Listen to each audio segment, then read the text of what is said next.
29 मार्च 2025। इस दिन सौर मंडल में एक अत्यंत दुर्लभ घटना हुई। मीन राशि में शनि देव का चलन, वही समय जिसका मुनि ऋषियों ने सदियों से इंतजार किया था। और हम सब ने यह महसूस भी किया कि इस तारीख के बाद से दुनिया में विनाशकारी घटनाएं अचानक तेजी से बढ़ने लगीं। जैसे 22 अप्रैल को पहलगाम हमला। यहाँ पे उसने बोला कि ये शायद मुस्लिम भी है, उसने उसको गोली मार दी। Please ask for help, we don't need. Okay, don't worry, don't worry. मेरे पति का बच्चा लो। हम बचा देंगे, कोई बात नहीं। प्लीज भगवान।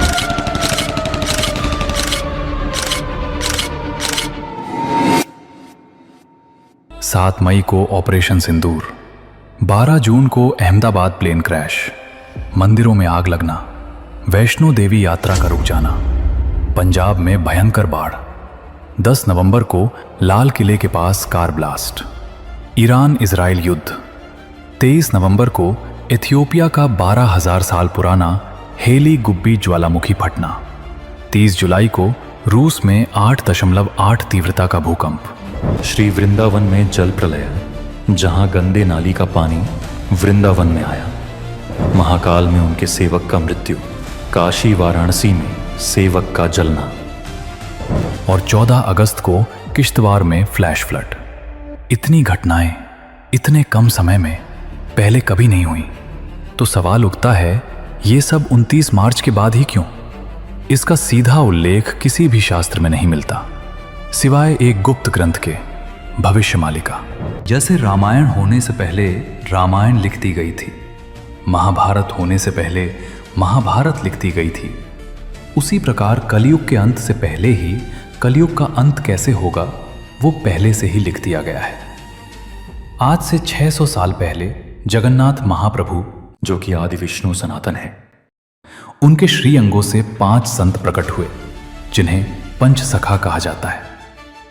ये पंचसखा हर युग में धर्म संस्थापना के लिए आते हैं। जैसे सतयुग में उनका नाम था कृपाजल, नारद, मार्कंडे, गार्गव और स्वयंभू। त्रेता में नल, नील, जाम्बवंत और सुषेण। द्वापर में सुदाम, दाम, सुबल, सुबाहु और श्रीवत्स। और कलयुग में इनका नाम था संत अच्युतानंद दास, शिशु अनंत दास, बलराम दास, जगन्नाथ दास, यशोवंत दास। इन्होंने चैतन्य महाप्रभु के निर्देश से भविष्य मालिका की रचना की। इसमें मुगल शासन के बाद कलयुग की घटनाएं उन्होंने लिखी। ये ग्रंथ सदियों तक गुप्त रहा, क्योंकि उसमें बताया गया है कि यह केवल कलयुग के अंतिम चरण में ही प्रकट होगा। भविष्य मालिका में 5 सखाओं ने यह बताया कि जब नरेंद्र नाम के व्यक्ति का शासन और दिव्य सिंह देव जगन्नाथ मंदिर के राजा होंगे, तभी जो मीन शनि योग पड़ेगा, वही समय से विनाश की लीला तीव्र होगी। और आज जो दुनिया में हो रहा है, तो वो उसी का प्रमाण है।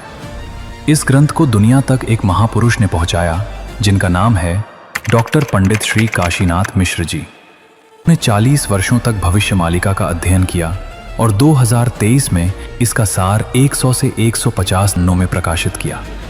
उन्होंने पहले ही उस पुस्तक में लिख दिया था कि 29 मार्च 2025 के बाद पंच तत्वों का प्रकोप बढ़ेगा, बड़े भूकंप, बाढ़, आग लगेगी, दुनिया विश्व युद्ध की ओर जाएगी। और इसी ग्रंथ में यह भी बताया कि जब कलयुग का अंतिम समय होगा, तब जगन्नाथ क्षेत्र से कुछ संकेत मिलेंगे, जैसे मंदिर की ध्वजा पर गिद्ध पक्षी का बैठना, ध्वजा में आग लगना, मंदिर की ध्वजा का गिरना, और भी ऐसे बहुत से संकेत हैं। ये संकेत पहले कलयुग में कभी भी नहीं मिले थे। ये 2005 से मिलना शुरू हुए हैं। यही नहीं, 20 मार्च 2020 को जगन्नाथ मंदिर की ध्वजा में आग लग गई थी और उसी के बाद कोविड आया। उसी प्रकार 13 अप्रैल 2025 को चील पक्षी ध्वजा को लेकर समुद्र की ओर गया था और उसी के बाद पहलगाम अटैक हुआ। इसी के साथ 7 जून 2025 को जगन्नाथ मंदिर में अचानक बहुत से चिल पक्षी जगन्नाथ मंदिर के ऊपर अचानक से चक्कर लगाने लगे और उसी के बाद 12 जून 2025 को अहमदाबाद प्लेन क्रैश हुआ। इसी के साथ 2 नवंबर 2025 को जगन्नाथ मंदिर में जगन्नाथ महाप्रभु के आरती के समय अचानक मौसम बदल गया और बहुत से चिल पक्षी जिनको अशुभ पक्षी माना जाता है वो उड़ने लगे और जगन्नाथ महाप्रभु का मंगल द्वीप बुझ गया। और इसी के 8 दिन बाद दिल्ली में बॉम्ब ब्लास्ट हुआ। इसी के साथ 12 दिसंबर 2025 को जगन्नाथ मंदिर बहुत से चिल पक्षी उड़ते हुए दिखाई दिए और उसी के बाद बांग्लादेश में हिंदू को जिंदा जलाने की घटना सामने आई। इसी के साथ 25 फरवरी 2026 को जगन्नाथ मंदिर पर चिल पक्षी बैठा था और उसी के बाद 27 फरवरी 2026 को ईरान इजराइल युद्ध शुरू हुआ है। और अभी पिछले 11 दिनों में जगन्नाथ मंदिर से लगभग 6 अशुद्ध संकेत मिल चुके हैं।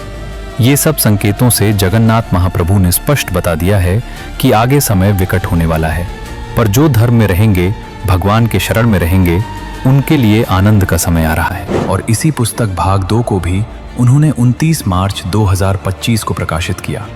उसमें उन्होंने ये बताया कि पाकिस्तान पहले भारत से छाया युद्ध शुरू करेगा और फिर पाकिस्तान सहित 57 मुस्लिम देश भारत पर हमला करेंगे। रूस भारत के साथ होगा और अमेरिका, ईरान, चीन, पाकिस्तान, तुर्की ऐसे 57 मुस्लिम देश एकजुट होंगे। ये विश्व युद्ध 3 होगा और हम सबको आज यही परिस्थिति विश्व में बनती दिख रही है। इसी के साथ भविष्य मालिका पुराण में यह भी पहले से लिखा था कि आगे बड़ी बड़ी विनाशकारी घटनाएं, बड़े बड़े तांडव किसी भी महीने के 7, 13, 17, 27 तारीख को होंगे और इसका प्रमाण भी हम सब ने देखा। चाहे वो 7 मई 2025 को हुआ ऑपरेशन सिंदूर हो, 7 जनवरी 2025 को लॉस एंजलिस की आग हो, 13 जून 2025 को ईरान इजराइल के बीच युद्ध की शुरुआत हो, 7 अक्टूबर 2023 का इजराइल हमास युद्ध हो, 27 अक्टूबर 2024 का चीन भूकंप हो। हाल ही में जो अभी ईरान अमेरिका का युद्ध शुरू हुआ है वह भी 27 फरवरी को ही शुरू हुआ है। इसी बात को पंडित जी ने भी 2021 के एक गूगल मीट और 2023 में द्वारका में हुई एक भागवत कथा में पहले ही बता दिया था। धर्म संस्थापना में 13, 7, 17, 27 ये अंक को मन में रखिए। 27 तारीख, 13 तारीख, 7 तारीख, 17 तारीख ये सब धर्म संस्थापना का दिन है। इसी दिन में विश्व में बहुत बड़ा बड़ा तबाही और बड़े बड़े धर्म संस्थापना का काम भगवान के माध्यम से होगा। और 7 दिवस, 7 संख्या का बहुत बड़ा महत्व है। कलियुग की अंत और सत्य युग की जो परिप्रकाश होगा वो 7 और 17 और 27 और 13 आप भविष्य में देखेंगे। विश्व युद्ध जब शुरू होगा, भारत पाकिस्तान के बीच जिस दिन युद्ध होगा, बड़े भूकंप तांडव जब आएगा, बड़े बीमारी जब आएगा, बड़े तांडव और बड़ा बड़ा आपद धरती पर जब आएगा, संख्या रहेगा 13, 7, 17, 27। पंडित जी जो कुछ बता रहे हैं यह उनकी भविष्यवाणी नहीं है, ये भविष्य मालिका पुराण में लिखी हुई बातें हैं। उसी को पंडित जी प्रचार कर रहे हैं।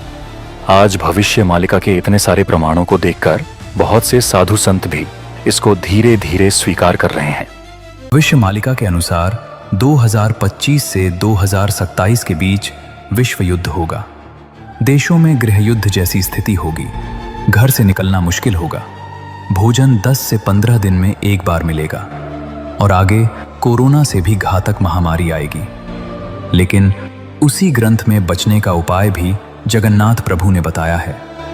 उन्होंने बताया है कि जो लोग ब्रह्म कर्म करेंगे, अर्थात जो लोग त्रिसंध्या करेंगे, सत्य, प्रेम, दया, क्षमा, शांति में रहेंगे, माधव नाम का जप करेंगे और प्रतिदिन भागवत का 1 अध्याय पठन करेंगे, ऐसे लोग किसी भी तत्व से प्रभावित नहीं होंगे। न जल, न अग्नि, न वायु, यहां तक कि परमाणु शक्ति भी नहीं। इन्हीं के लिए सत्य युग का द्वार खुलेगा।